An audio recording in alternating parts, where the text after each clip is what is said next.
Hey everyone, Steve here, the DJ Lab, and taking a look at the newly released Rane 4. Just did a video showing some things the other day because there was a leaked image, but today's a day that it was official, December 5th, 2022. Right off the bat, nice looking controller, right? You got 4 channels, the platters are not moving. We already know all this stuff. You've seen everyone else is doing videos talking about all the things it can do, and I just want to go over this real briefly, right? So displays for days, 4 channels, la la la. Looks like good build quality, of course. I don't really know why they got the old dots, the strobe dots on the platters. I don't think that's necessary anymore. I also don't know why they put these silver pitch fader, tempo fader, sorry, knobs on there. Just, I don't know. It's not the best look in the world. Considering the SC Live 4 has black ones, looks a little bit more professional. This looks kind of a little toyish when you do that. Let's move along here and see what else they're saying. So you got the stem split deal with a single button press. The Rane 4 instantly splits acapella and instrumental of a track across 2 decks. Layers of the mixer section allowing you to cut up vocal samples in real time.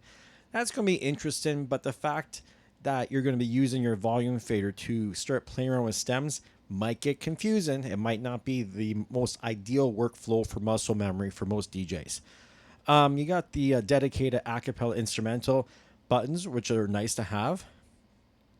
You got the performance pads. The one thing I really like about these performance pads is the OLED visual display to tell you what's going on here, right? Now, you generally kind of know what's happening anyways, but it's still nice to have a quick visual so you're not getting confused.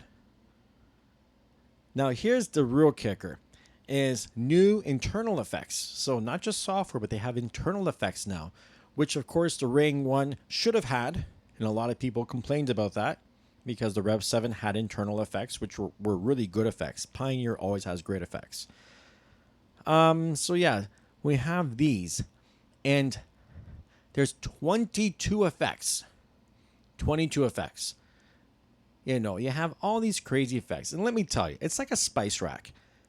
You can have all the spices in the world. If you can't cook, or you don't know what to use those spices with, there's no reason. I personally think 22 effects is too many. And here's the problem, you see. You have the 3 buttons, and it says Echo Recycler, Scale On. You get the Riser of the Matrix, Echo Out. Now, you have to hold down a button, turn that knob, and then click that knob in order to select it. They should have had OLED screens over top of these things so you knew what effects were selected. You know what I mean? That's way more important to me because there's absolutely nothing on the screen. When you're engaging that effect, it doesn't actually say on the little OLED screen which one is which. It's kind of confusing. And you know what? I listened to Phil at Digital DJ Tips run a little demo with these effects. He wasn't very good. The track he was playing was kind of garbage, and it didn't really demonstrate anything cool. The effects sounded a little bit trash, to be honest. Nothing special.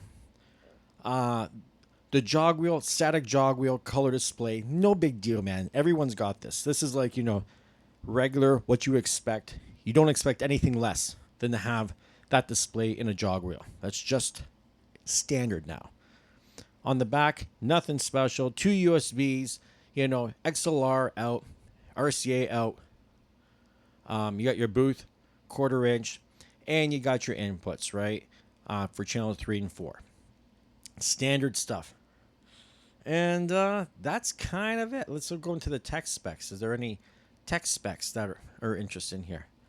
This is great for all you nerdy people out there that can compare the tech specs of this stuff compared to everything else.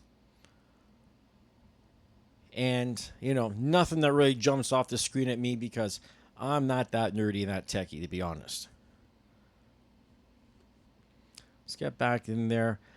Like I said, I don't understand why we're going to be using the volume faders to control stems. It's going to be a confusing thing. The takeover control, they've tried that on the Tractor S2 back in the day to have you like switch your deck and take over, and It just wasn't implemented well. So muscle memory, like why reinvent things? The pads were enough, but we'll see. You know what I mean? At some point, I'm going to have one of these things sitting here at the DJ Lab. They're not coming out until 2023. All the big shots on the internet. They got the pre-production models to play around with, and they're doing their videos. And like I say, Phil at Digital DJ Tips made this super long video, and he didn't really show off anything. There was nothing impressive by his video. I haven't looked at anyone else's yet, so I can't really comment. I just thought I'd get on there quick myself and do something.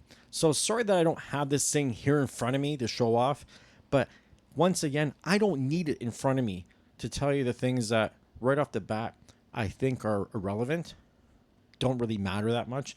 And like I said, with the effects, you're giving me 22 effects and you don't give me OLED screen to underneath each of those buttons. You could have did the exact same thing as you did with the pads. Could have put an extra screen on there. You didn't have to silk screen print on the name of the effects. It could have just been a screen so I can set it up the way I want. So when I visually look at it, I know what effect I'm selecting. That's all I can say about this, guys. We'll see in 2023 what this thing is really about. As for now, is it a buy or a not buy? I don't know. The one thing I can tell you, though, Serato DJ 3.0 as of December 5th right now on the release date sounds horrible. The stem separation is not good compared to Virtual DJ 2023.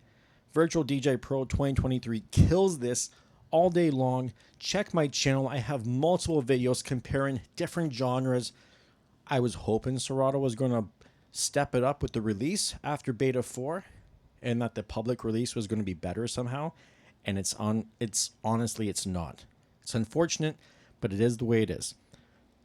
If you found this video useful, please give it a like. Subscribe to the channel if you haven't already. Share it out to your friends. And click the alert button so when I make a new video, you know what's going on. Talk to you all soon, my friends.